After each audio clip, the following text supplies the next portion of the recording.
Wave 3 of the Xenoblade Chronicles 3 DLC released on February 15, 2023, introducing our latest hero Masha the Lapidarist, as well as the extremely dynamic Archsage Gauntlet challenge mode that has completely 180'd the majority of the fanbase's opinion on the Land of Challenge, including my own opinion. Hey everyone, it's Yggdrasiel and welcome back to another Xenoblade Chronicles 3 video. It's been a while now since we've gotten our hands on the Wave 3 DLC, which released along with patch 1.3.0, a patch that on its own also addressed numerous bug fixes. So then today's video is going to mainly be me discussing my first impressions with what we've gotten and what I've seen other people take away from this DLC. There's quite a bit to talk about, so let's get stuck in.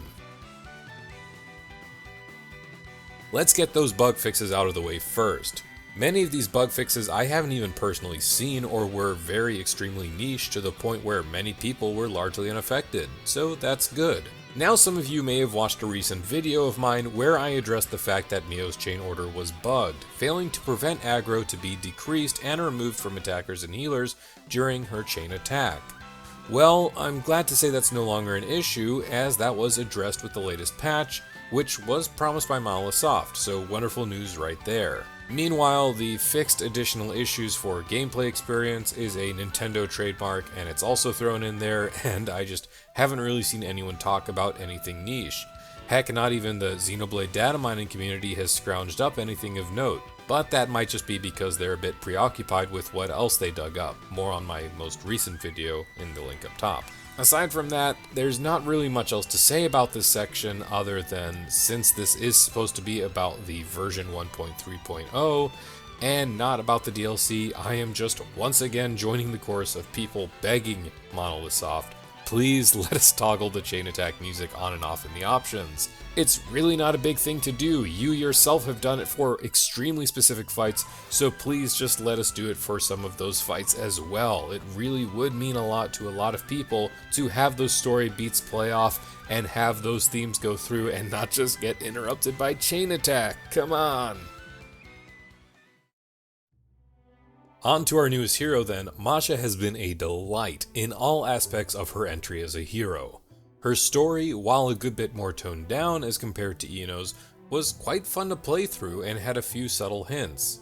Obviously the elephant in the room is that her full name is Masha Cassini, and she holds a position within the city nearly on the same power level as Monica's, and claiming that her own adventurous and free-spirited actions were inspired from the mentor of House Cassini's founder, which we all now can fully confirm that after the Wave 4 teaser is Rex of all people.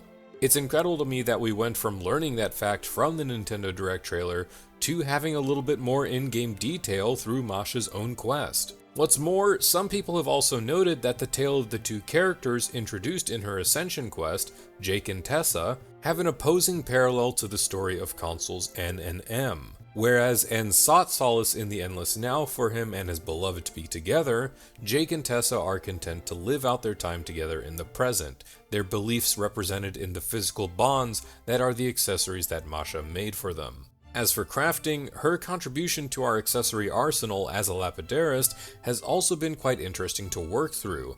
In fact, there are already detailed spreadsheets that have covered every single effect that can be rolled for and statistics on all of the combinations. There are so many of them that there is even one accessory that has less than a 1 in 1 billion chance of being crafted.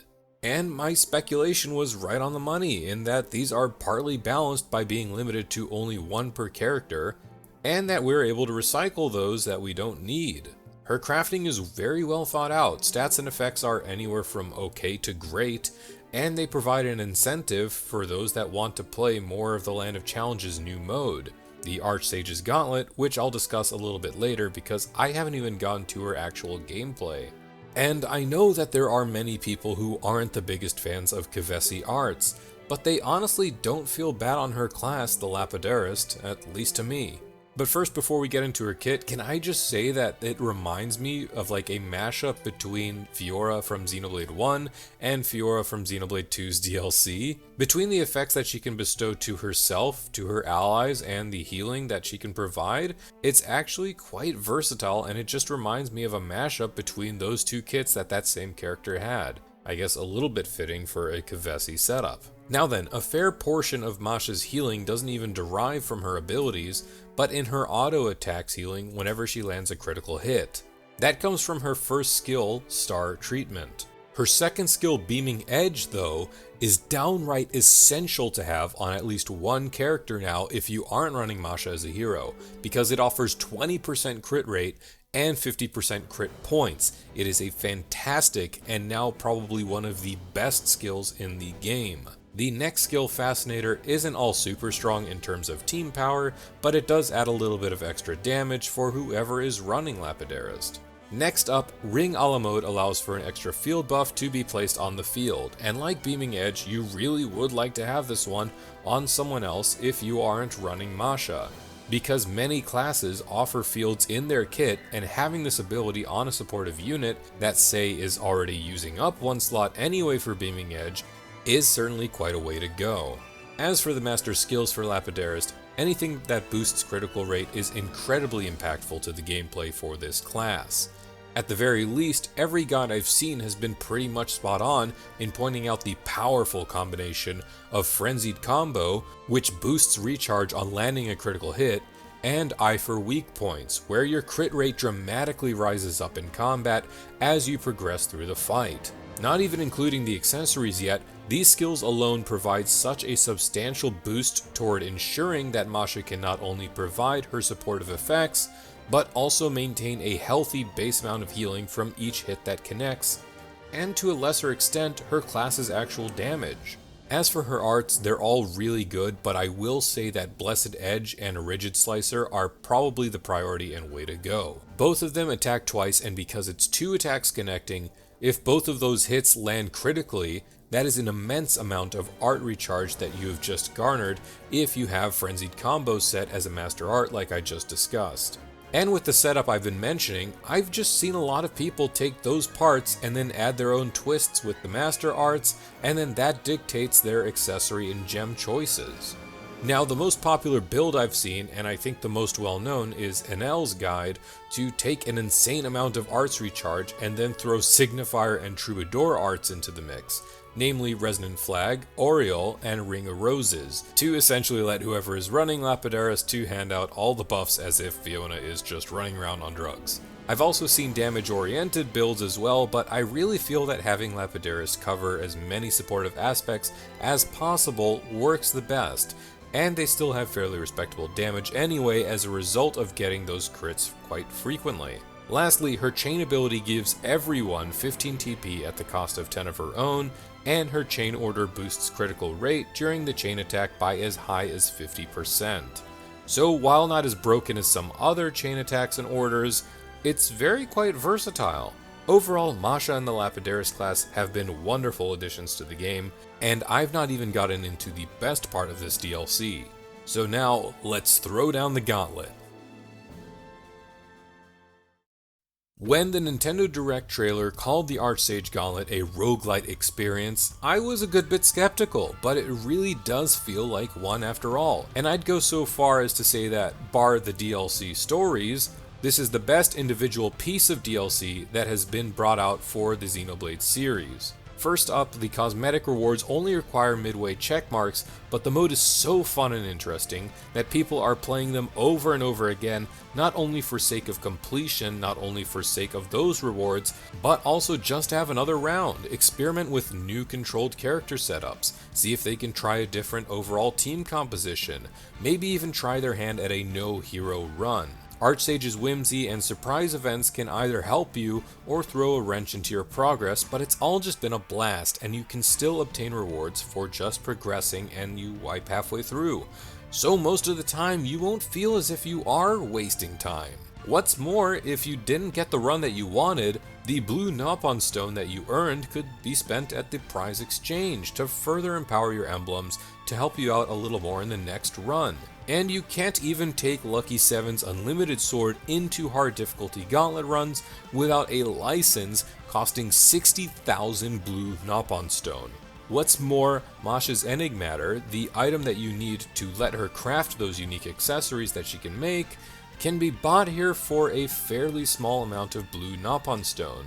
So maybe you'll take what you earned in the last round and try your hand at crafting something that could actually really help you in the next run. And then back in you go. There is so much effort put into this mode that it is staggering. And if you don't believe me, they even implemented a feature where if something happens while you're in a run, say you accidentally close the game or you're playing on handheld and the Switch died on you, they actually save your progress down to the round that you were just in, so you can actually jump right back in as if nothing happened. Absolutely no effort you put into this mode goes to waste. It is unbelievable. And to top it all off, you get not just one, but 2 rewards for getting S rank in every single gauntlet.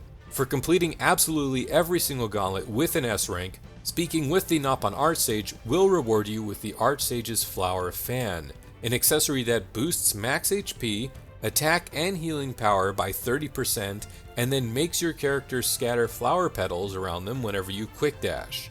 It's an absolutely top tier accessory, and one that even has a nice visual effect that they didn't even need to include, but it's just so nice that they did. For the other one then, well, this time around, after beating everything with S rank, talking to the Archsage again but in New Game Plus, you'll actually get the humongous Nopon doll. It's an actually troll item that makes your party take more damage and deal less damage as well. I mean, I guess it'll spice up someone's New Game Plus run, maybe? But all in all, what an extraordinary piece of content.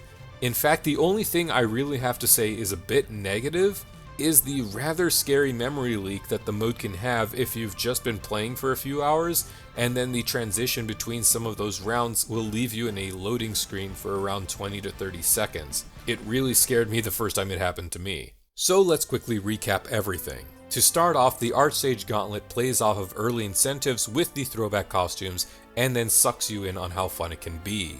It then offers you tangible, well-paced goals with that Nopon shop. And then it makes you actually try to play through the modes without unlimited sword if you want to tackle those higher difficulties. To summarize, Nintendo was 100% right to call this a roguelite experience. It absolutely captures the true essence of the genre. And that is my thoughts on the Wave 3 DLC for Xenoblade Chronicles 3 as of now. But tell me, what are your thoughts on what Wave 3 brought to the table?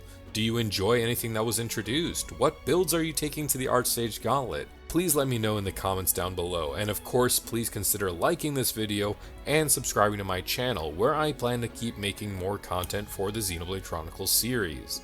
Thank you very much for taking the time to watch this video, and as always, have a great day.